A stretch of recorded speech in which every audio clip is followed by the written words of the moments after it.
एक गांव में एक बापर्दा खातून रहती थी जिनकी डिमांड थी कि शादी उससे करेगी जो उन्हें बापर्दा रखेगा। एक नौजवान इस शर्त पर निकाह के लिए रजामंद हो जाता है। दोनों की शादी हो जाती है। वक्त गुजरता रहता है, यहाँ तक कि एक बेटा भी हो जाता है। एक दिन शोहर कहता है कि मैं सारा दिन खेतों में काम करता हूँ, खाने के लिए मुझे घर आना पड़ता है, जिससे वक्त जाया हो जाता है। तुम मुझे खाना खेतों में पहुंचा दिया करो। बीवी राजी हो जाती है। वक्त गुजरते गुजरते एक बेटा और हो जाता है, जिस पर शोहर कहता है कि अब गुजारा मुश्किल है, तुम्हें मेरे साथ खेतों में हाथ बटाना पड़ेगा।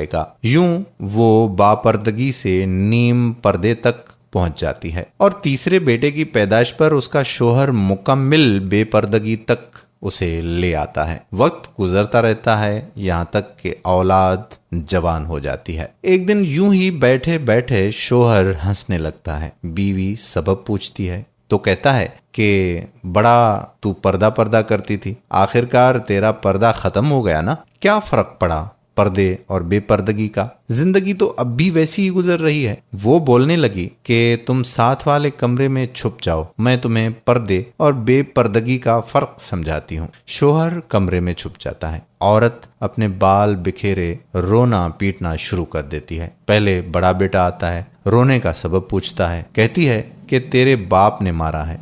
बड़ा बेटा माँ को समझाता है कि अगर मारा है तो कोई बात नहीं, वो आपसे मोहब्बत भी तो करते हैं, आपका ख्याल रखते हैं। वो समझा बुझाकर चला जाता है। औरत फिर से रोने लगती है और दूसरे बेटे को बुलाकर बताती है कि तेरे बाप ने मुझे मारा है। मंझला बेटे को गुस्सा आ जाता है। वो बाप को बुरा भला कहते हुए माँ को समझा बुझाकर चुप करवा कर चला जाता है। आखिरकार औरत यही ड्रामा छोटे बेटे के सामने करती है। छोटा बेटा तो गुस्से से आग बगोला हो जाता है और जोर जोर से गालियां बकते हुए डंडा उठाता है और कहता है कि अभी बाप की खबर लेता हूँ। फिर औरत शोहर को बुलाकर बोलती है कि पहला मेरे पर्दे के वक्त पैदा हुआ, उसने तेरा पर्दा रखा। दूसरा नीम पर्दे के जमाने में पैदा हुआ तो तेरी आधी लाज रख ली। जबकि तीसरा जो मुकम्मिल बेपर्दगी के जमाने में हुआ तो वो मुकम्मिल तौर पर तेरी इज्जत का पर्दा उतारने गया है। तो दोस्तों, पर्दा